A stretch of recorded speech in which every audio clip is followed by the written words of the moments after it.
لبيك اللهم لبيك لبيك لا شريك لك لبيك إن الحمد والنعمة لك والملك لا شريك لك তালবিয়াটা পড়লাম। নামাজ যেমন তাকবীর তাহরিমা যেমন ফরজ, হজের বেলা উমরার বেলা এই এহরাম কি এই তালবি এহরাম মিলাই একটা কি ফরজ। ঠিক আছে, এমন হাদিসে পাইছি পুরা হজ করছে তালবিয়া পারে না, এই জন্যই কথা বললাম। আর তালবিয়ার এত ফজিলত, কোনো মুহরিম যখন তালবিয়াটা পড়ে সঙ্গে সঙ্গেই হাজার সাজার গাছ তরুলতা পাথর তার সঙ্গে পড়ে, হাদিসে আসছে। আর এগুলো সাক্ষী হয়ে যায়। আর কোনো মুহরিম এহরাম বাঁধার পরে কোনো কারণে সে যদি হজ সম্পন্ন করতে নাও পারে, আল্লাহ তাআলা হাসরে তাকে এহরাম অবস্থা তুলবেন। আমি পাইছি একজনের মক্কায়, সে গেছে উমরা করতে, হজের সময় গেছে, উমরা করতে করতে মারা গেছে। আর মাসলার মধ্যে আছে সমস্ত কাফনের কাপড় কি মুখ বাইরে দেয় না, কিন্তু যে এহরাম অবস্থা মারা যায় তারটা খোলা থাকে। এটা মাসলাও পাইছি, আমি মক্কাতেও পাইছি। এই জন্য যারা এহরাম বাঁধবেন হাজি হবেন, অনেক ফজিলত। আর আমি যে হাদিসটা বললাম, হাদিসে রাসূল বলছেন তোমরা হজ উমরা একসঙ্গে করো। এই যে ভাই যারা আগে আলোচনা করলেন, আমরা যারা করতেছি, যদিও আমরা সকলেই যে তামাত্তু করবো এমন জরুরি না। বাংলাদেশ, পাকিস্তান, ইন্ডিয়া এই উপমহাদেশরা তামাত্তুই করে, তো অনেকে বদলি করে, যেন আমি বদলি করবো, আমিও এফরাত করবো। কেউ আছে হয়তো কেরান করবে, তামাত্তুরাই বেশি করে। তামাত্তুরার মধ্যে মিলে বেশি এটা, যে আপনি যখন প্রথম এহরাম বানলেন উমরা করলেন, উমরা কয়েকটা উমরা করলেন, এরপরে আপনি হজ করবেন সেই এক মাস পরে গিয়া, তাহলে কি হইলো? উমরাও হইলো, হজও হইলো। হাদিস মিলে রাসূল বলছেন তুমি তোমার হজকে উমরাকে হজকে একসঙ্গে করতে থাকো ধারাবাহিক, তাহলে কি হবে? দুই ফায়দা। কয় ফায়দা ভাই? দুই ফায়দা। রাসূল বলছেন এই হজ এবং উমরা তোমাকে তোমার অভাবকে দূর করে দিবে। বলেন সুবহানাল্লাহ। আমরা কি কই? হজ করলাম 6 লাখ গেল, আল্লাহ কয় তোমার আইলো। বিনিয়োগ কাশতে করলেন আল্লাহর সঙ্গে, এটা আপনি দুনিয়ার লাইনে হজ করেন নাই। এই জন্য রাসূল বলছেন তুমি উমরা হজ করো, কি হবে তোমার? উমরা এবং হজ তোমাকে দুইটা ফায়দা দিবে। একটা হলো তোমার সমস্ত অভাবকে দূর করবে, আর তোমাকে গুনাহকে পরিষ্কার করে দিবে। কেমন করে দিবে? একজন লোহার কামার, সে যখন আগুনে পুরা স্বর্ণরূপা, স্বর্ণকাররা এরা পুরা বলছে, এরা যখন খাঁটি বানায় ফেলায়, একজন হজকারী উমরাকারী সে একবার খাঁটি মুমিন হয়ে গেল, তার কোনো গুনাহই নাই। হাদিসে আছে না, আল হজ্জুল মাবরুর লাইসা লাহু জাযা ইল্লাল জান্নাহ। মকবুল হজ যেটা, এটা একমাত্র জান্নাত আল্লাহর কাছে। হাদিসে আছে হজ করে যখন আসবেন সদ্য প্রসূত বাচ্চার মতো নবজাতক হয়ে আসবেন, গুনাহই নাই। হজ এমন এক জিনিস। আরেক হাদিসে বলছে আল হাজ্জুল উমর ওয়াফদুল্লাহ, হাজি এবং উমরাকারী হলো আল্লাহর ডেলিগেট, আল্লাহর মেহমান। রাষ্ট্রীয় মেহমানরা সরকার কেমন আদর করে, হ্যাঁ, কাছে যাবার দেয় না, কি আদর। আপনি হলেন আল্লাহর মেহমান, হন আপনি রিক্সাওয়ালা, হন আপনি ঠেলাওয়ালা, যখন লাব্বাইক পড়ছেন আপনার কার মেহমান ভাই? তো আল্লাহ যেমন বড়, তার মেহমানও কি ছোট বাবার সুযোগ নাই। আর আমি যদি ছোট লোক করি সেটা ভিন্ন কথা, গুনাহ করলে আমি ছোট হয়ে গেলাম। আমি যদি তওবা করে পাকা নিয়ত করে চোখের পানি ফেলে আর দুই রাকাত সুন্নত তোয়াব পরে তো এহরাম পরে নিয়ত করে যদি শুরু করি, ইনশাআল্লাহ এই এহরাম ধরে আমার সমস্ত গুনাহ পরিষ্কার হয়ে যাবে। এরপরে ভাই আসছে হাদিসের মধ্যে আসছে ইন দাআহু আজাবাহুম, যখন এই লোকটা যেহেতু আল্লাহর মেহমান, আল্লাহর কাছে গেছে, যে কোনো দোয়া করে সঙ্গে সঙ্গে আল্লাহ কবুল করে নেন। ওয়াইন ইস্তাগফারুহু গফারা লাহুম, সে যদি কোনো ইস্তেগফার করে আল্লাহ সঙ্গে সঙ্গে ক্ষমা করে দেন।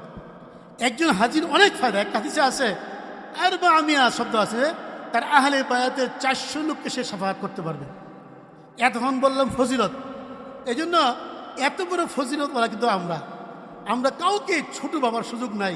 হ্যাঁ হুজুর আমি তো না, যত গুনাহগারী হন বলছে 1000 বার তওবা শাকিস্তি বাজ।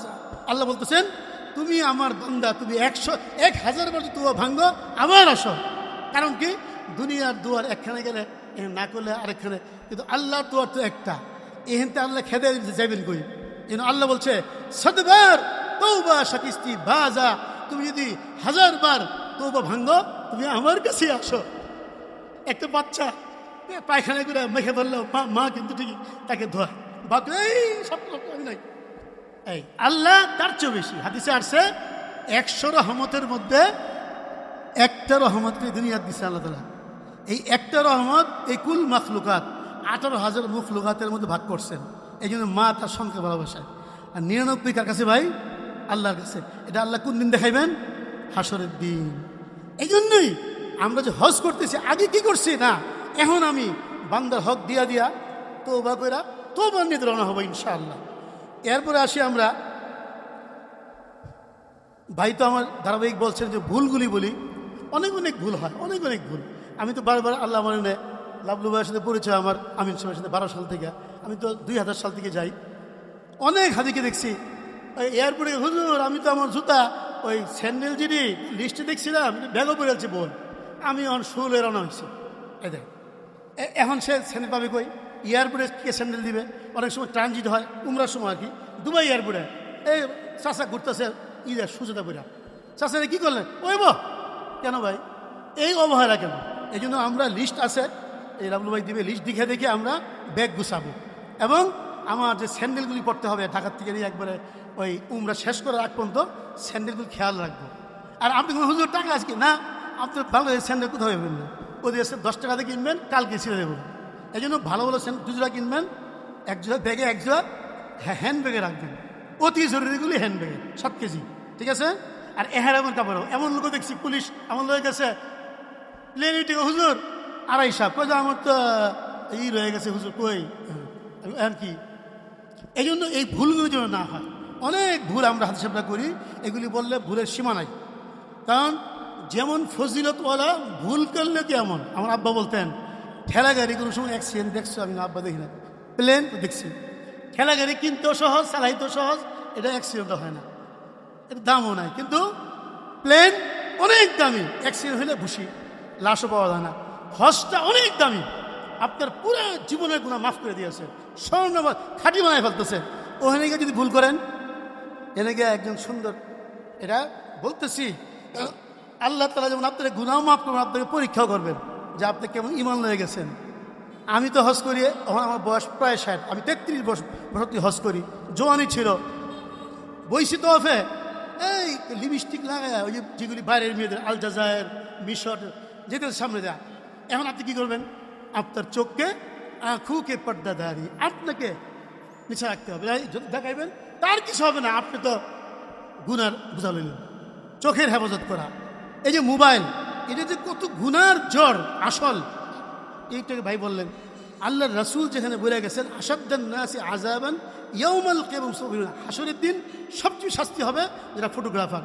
এখন আপনি 2-3 লাখ 5 লাখ 6 লাখ খরচ হয়ে গেলেন, একেবারে অনেক ঠেললে রাসূলের সামনে গেলেন, তো দুরূদ শরীফ না বলে ফ্লাশ মারে, পাকিস্তানি, ইন্ডিয়ান, বাঙালি, আইবা আপনার আল্লাহ রাসূলের সাথে বেয়াদবি। এই কাজটা আমরা করব না। আমি আমার মোবাইলটাকে রাসূলের রওজার সামনে নিব না, তাইলে কিন্তু আমাকে জবাবদিহি করতে হবে। এরপরে যে পুজ দেওয়া, এমনও আছে এক বাঙালি আরেক বাঙালি কয় আমি তুলতে না, তো তুমি তুললে দাও কাবার সামনে লয়া। ভাই ওমা তুকাদ্দিমু লিআনফুসিকুম মিন খাইরিন তাজিদুহু ইনদাল্লাহ, সূরা মুজাম্মিল পড়েন। আল্লাহ বলছেন বান্দা তুমি যা কিছু করবা সমস্ত আল্লাহর কুদরতি কম্পিউটারে আছে, হাসরের দিন পাইবা। তা আমার এখন কি দরকার এগুলি করার? এই জন্য আপনার সামনে বলতেছি করা করে। এই জন্য আমি যেমন আজ পর্যন্ত এতগুলো হজে গেলে একটা ফটো তুলতেই নেই, কারণ আমি যদি রাজি থাকি তা আমার আমল নষ্ট হবে।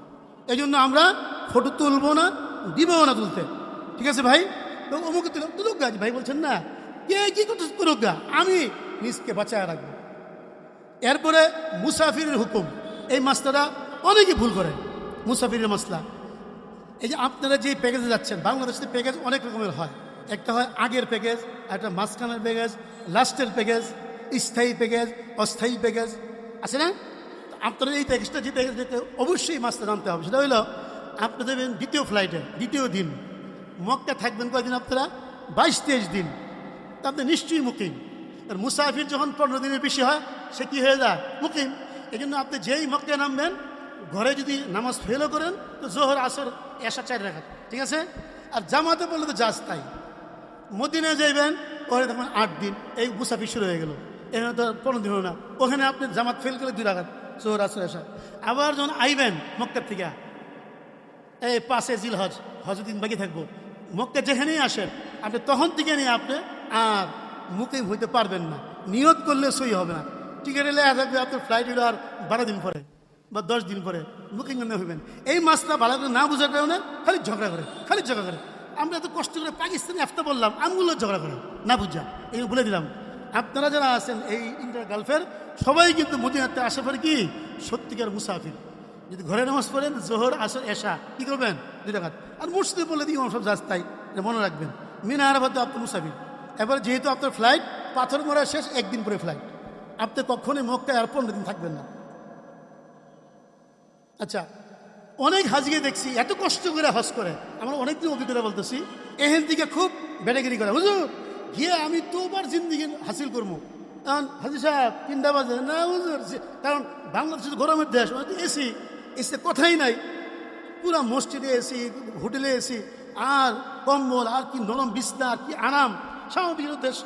এখন হাজি সাহেব তো ঘুমাইছে 10টার পরে, যেন আমরা ছাত্র মানুষ, উস্তাদ মানুষ 10টা শুয়ে পড়ি ডাক্তারের কথায়, কিন্তু অনেকে ঘুমায় 12টার পরে। এখন তোমার 3টার সময় উঠতে পারে না। হাজি সাহেব না হুজুর আপনি যান, কি ভাই যাবেন না, এত কষ্ট করে গেলেন, আপনি তো নামাজটা আল্লাহ করে পড়তে পারলেন না, এটা আপনার দুর্ভাগ্য না? এই জন্য এই পাক্কা নিয়ত করি না, জীবনে যাই করছি এইবার আমরা এই 40 দিন বা 38 দিন যাই কদিন আছি আমরা 1 ওয়াক্ত নামাজ জামাত ছাড়া পড়বো না। ঠিক আছে ভাই?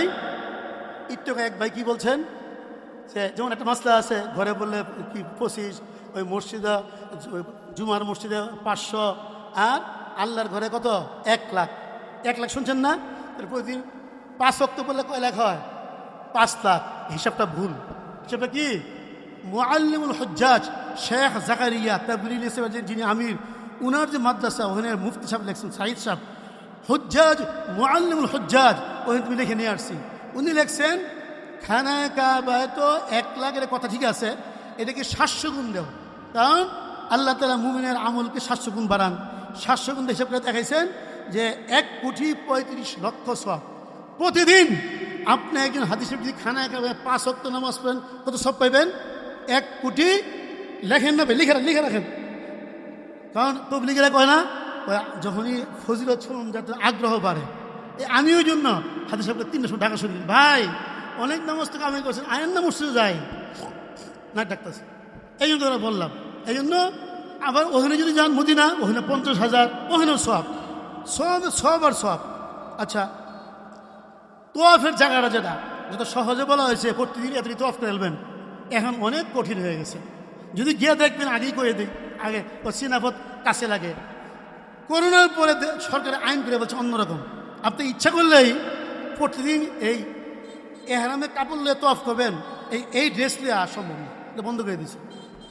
এখন আপনাকে বাংলাদেশে যখন যাইবেন তখন তো করতে পারবেন। আবার যদি করতে হয় মসজিদে আসা যাও, অথবা ওই যে রানা যাও, তায়েব যাও, এমনি যে আপনি এই ড্রেস নিয়ে ঢুকবেন, জুতালার যাও, আর দিবে না। এই বিষয়টি মাথায় রাখেন, করতে হলে ওইভাবে করতে হবে। ঠিক আছে? আচ্ছা, এরপরে তোয়াফের জায়গায় যে বসবেন, বসার কি সওয়াব? অন্য সওয়াব তো আছে। বসে থাকলে হাদিসে আসছে যে প্রতিদিন আল্লাহ তাআলা এই যে আল্লাহর ঘরের উপরে 120টা স্পেশাল রহমত নাজিল করেন। রহমত ভাই 120টা, আর রহমতটা বাঁচতে পারবো আমরা। 120টার মধ্যে 60টাই হলো যে নাকি তোয়াফকারী, আর রসিকরা, আর 60টা 40টা হইল আপনার যে নামাজ পড়ে ভিতরে, আর 20টা হইল আপনি এমনি বসে রয়েছেন, তাকায় আছেন আল্লাহ ঘরের দিকে, শুধু তাকায় থাকবেন, কেমন ফজিল। এই জন্য এই জিনিসটা আমরা খুব খেয়াল রাখবো যে আমরা ওখানে গিয়ে বসে থাকলেও ফায়দা। তো এই কয়েকটা কথা আমার যেগুলি মনে ছিল বললাম। এছাড়া এই যে আরেকটা কথা আমি কয়ে রাখি, সফর আমরা অনেক করি, যাই না কক্সবাজার। একবার দেখলাম পত্রিকা, 1 প্লেট ভাতের দাম, এই আলু ভর্তা 150 টাকা না কয় টাকা। অনেক সময় দেখা যায় অনেক দেশে যায়, ওই যে চীন গেলে তো খাইতেই পারে না, সাপ বিচ্ছুর দেশ। এইটাই যেহেতু এশকের রাস্তা, প্রেম, হজটা কিন্তু এটা প্রেম। আচ্ছা, সময় পাবে স্যার, এইটা না বললেই নয়, তাহলে আপনার আগ্রহ বাড়বো। কারণ আমরা তো হজের কাজ করে দিই, যে হাজি সাহেবরা জবানকে এত খারাপ ব্যবহার করে, এমন সব কথা বলে, আমি আফসোস করি, আহা বেচারা একজন দুর্ভাগা, এইগুলি বলে তার আমল নষ্ট করলো। এই জন্য বলতেছি, হজটাকে যদি আপনি একটা সাধারণ সফর না মনে করে এশকের সফর মনে করেন, সব সলভ হয়ে যাবে। আর যখনই মনে করবেন যে না, এটা তো আমার ব্যবসা, লাভলুর সময় একটা পক্ষ আমি একটা পক্ষ দিলাম, এই লাভলু গেলো, তাহলে আপনার সব গেল, হারেল না। এটাকে আপনার প্রেম। আল্লামা ইবনুল কাইয়িম অনেক বড় একজন আলেম, উনি কিতাবে লিখছেন যে ইসলামের যে 5টা রুকন কেমন দেওয়া হয়েছে, খুব খেয়াল করে শুনি। 1 নম্বর কি কালেমা তাইয়্যিবা, তাই না? বলছে এটা হলো আল্লাহর সঙ্গে বান্দা যখন সম্পর্ক করে, কলমাত্র আল্লাহর সম্পর্ক করে, যখন সম্পর্ক হয়ে যায়, দ্বিতীয় কাজ কি আল্লাহর সাক্ষাৎ করা। দুনিয়ার প্রেমিক প্রথম কোনো মেয়েকে দেখলে প্রথম পছন্দ করে, দেখার পরে এই পরে আবার ওই পার্কে আসো, দেখা করতে চায়। আসসালাতু মিরাজুল মুমিনিন। দ্বিতীয় পর্যায়ে কলমার পরে আসে নামাজ, বারবার দেখে, বারবার এই নামাজে যায়। এলি তবলিগেরা কয় না, 2 আল্লাহ টেলিফোন নম্বর কি 2, পরে হইল 44434, ফজরের 2, জোহরের 4, আসরের 4, মাগরিবের 3 আর এশার 4। যে ব্যক্তি 5 ওয়াক্ত নামাজ বা জামাত পড়বে, আল্লাহর মেয়ারাজ তার নসিব হবে।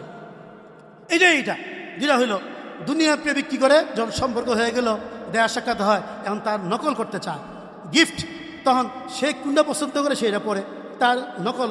ঠিক আল্লাহ তাআলা খান না, এই জন্য আমাদেরকেও রোজার হুকুম দেওয়া হয়েছে, আমরাও খাই না, হ্যাঁ, পুরো না পড়লেও। এরপরে আবার কি যাকাত, দুনিয়া দিন তারা কি করে জাকাত দেয়, এটা এক ধরনের আল্লাহর যে মখলুক, হাদিসে আসছে আল খালক ইয়াউল্লাহ, এই সমস্ত গরিব মখলুক আল্লাহর পরিবার, দান করলে আল্লাহকে দিলেন। এই জন্য ঠিক দুনিয়ার প্রেমিক যখন নাকি তাকে ওই ঈদের সময় ঈদ কার্ড পাঠায়, অমুকটা পাঠায়, গিফট পাঠায়, যে যেরকম পারে, এই 5টা কাজ করার পরেও যখন দুনিয়ার প্রেমিক তার প্রেমিকাকে না পায়, তখন কি করে, ওই প্রেমিকার বাড়িতে গিয়ে অনশন করে। আল্লামা তকি উসমানী বলেন, দেখো ভাই, আল্লাহ তাআলা বান্দা, আমার উস্তাদ উনি বলছেন, আল্লাহ তাআলা বান্দার জজবাতকে খেয়াল করছেন।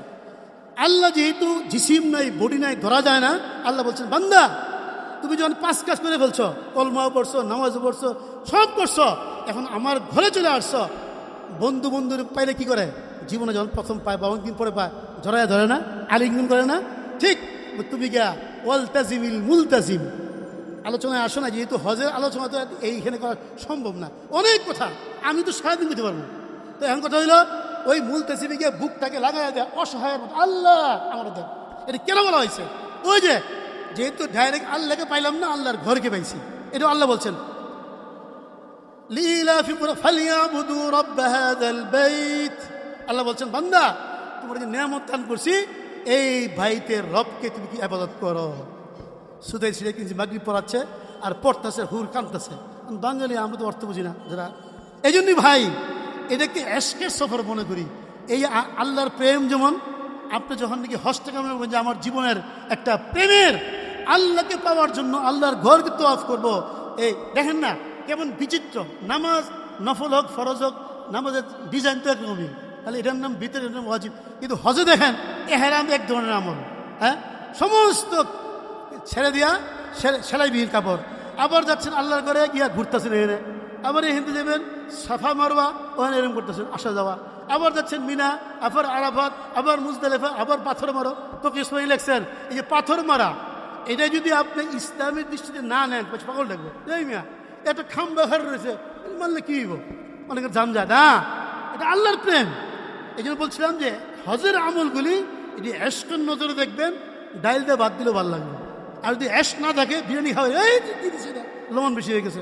এই জন্য ভাইয়া দুস্থ বুজুর্গ আমাদের, আমি যখন লাবলু ভাই, তার সাথে 12 সাল থেকে সম্পর্ক, আমার 5 বার তার সাথে গেছি, তো আমার অনেক সময় খাতির করে, অনেক সময় করে না। এইবার আমার ওনার সাথে সফর নাই, আরেকজনের সাথে আছে, যদি তৌফিক হয় আপনার সাথে ইনশাল্লাহ দেখা হবে। আমি দোয়া করি সকলের জন্য যে আল্লাহ তাআলা যেন সকলের হজকে কবুল করেন। একটা প্রশ্ন কেউ করতে পারেন, ওখানে দেখছি অনেক বাঙালিরা পাগল হয়ে যায় উমরা করার জন্য। আল্লামা মোল্লা আলী খাই লেখছেন যে কেউ যদি আপনি গেলেন 1 মাস আগে, আপনার সময় রয়ে গেছে প্রচুর, কি করবেন? বলছে উমরা উত্তম না তোয়াফ উত্তম? প্রশ্ন আকারে আসছে, উনি জবাব দিচ্ছেন এই দুটার মধ্যে তোয়াফ উত্তম। একটা আছে আপনি, কিন্তু কিছু লোক আছে লিস্ট করে লয়ে যায়, দাদার নামে, নানার নামে, নাতির নামে, যে আইসে না হ্যান নামে, দেখছি আমি বলতেছি, এত দায়িত্ব আপনার নাই তো, আপনি আপনার নাকি কামাইবেন, আপনার ফরজ আদায় করে বাকি সময়টা আপনার জন্য করবেন, পারলে অন্যের জন্য। অনেকে আছে নিজে তোবানা করে লিস্ট ধরা যায় না, আপনি বেশি বেশি তোয়াফ করবেন। তোয়াফ হলো সবচেয়ে লজ্জাত আমল। আমাদের আকাবেরদের জীবনী বলে দেখা যায়, এই ফাজাইল হজ বলে দেখা যায়, তোয়াফ হলো সবচেয়ে বড় আমল। এই জন্য আপনি উমরার জন্য কষ্ট হলে আপনি এরকম প্রতিদিন ডায়াবেটিস কিন্তু এমনি কয়েকটা তো দেশেই করতে হয়, তাই না? সকালবেলা যদি করি আমরা, এই জন্য আপনি ওইভাবে করলেন ইনশাল্লাহ এর দ্বারা। শেষে আমি আপনাদেরকে একটা কথা বলবো, একটা প্রশ্ন করবো, সব কলমা পড়ার পরে সবচেয়ে বড় আমল কি ভাই? নামাজ। আমি অনেক দুঃখ পাই, অনেক হাদিসাবরা হজ করেন, নামাজ পড়েন না। হুজুর এটা কেন করলেন? আমি কিন্তু কথা এইভাবে কইলে আমার চাকরি 5 বছর থাকে না। কথা হইল, একজন হাদিস সাহেব একটা হজের জন্য 6 মাস আগে টাকা দিলেন, এরপর এত কষ্ট করলেন, এত কষ্ট করে সফর করলেন নিজের। আর দেখেন কেমন ত্যাগ, প্রথম ঘর ছাড়লো, মক্কাকে কয়েকদিন থাকলো, মক্কা ছাড়লো, মদিনা থাকলো, মদিনা ছাড়লো, মক্কা এলো, মিনায় গেল শীতকায়, মিনায় কিন্তু বড় সিট হবে শীতকায়, মিনার থেকে আরাফায় গেল আরেকটু সিফা, সিট নাই এমনি শহর জন্য, মুজদালিফা হয়ে গেল হুদাফা পাথরের শহর। তো ত্যাগ আর ত্যাগ, ত্যাগ আর ত্যাগ, এতগুলি ত্যাগ করে হাদিস আমরা হজ করে। অথচ এমন হাজি আমি পাইছি হজে গিয়েও নামাজ পড়ে না।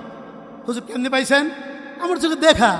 আমরা আজানও দিছি বিমানে, হাদিস সাহেবরা নাক ডাকতেছে, হাদিস সাহেবরা জীবনে হজ হলো একবার ফরজ, নামাজ কিন্তু 5 বার ফরজ। এটা কইলে পরে আমার দিয়ে তাকায়, ভালো লাগছে না কথাটা। এই জন্য অনুরোধ, আগে যাই করছি, নামাজ হলো বড় আমল। এই জন্য এখন আমরা কি করবো?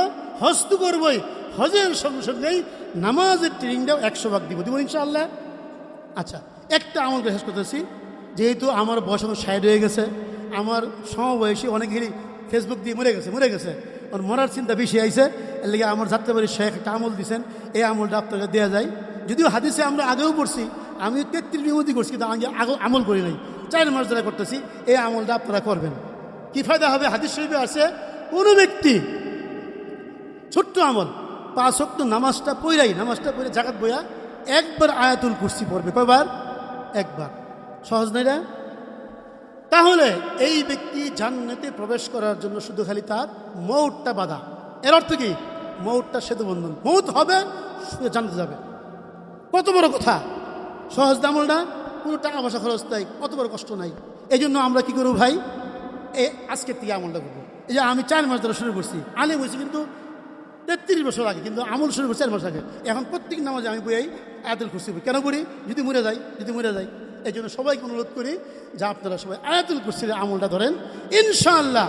একটা আমল এমন, এই আমলগুলি আপনাকে আরেকটা আমলের জন্য উৎসাহিত করবে। আল্লাহ তাআলা আমাকে আপনাকে সবাইকেই হজ্জে মকবুল, এই হজের ইয়ার নাম হতো মকবুল। মকবুল মানে কি? গ্রহণযোগ্য। হজ্জে মকবুল, হজ্জে মবরুর নসিব করেন। যারা একবার করেন নাই, একবার করেন। যারা একবার করছেন বারবার করার আল্লাহ তৌফিক দান করেন। আর আমি চাই মদিনার কুত্তা হয়ে আল্লাহ মরার তৌফিক দান করেন।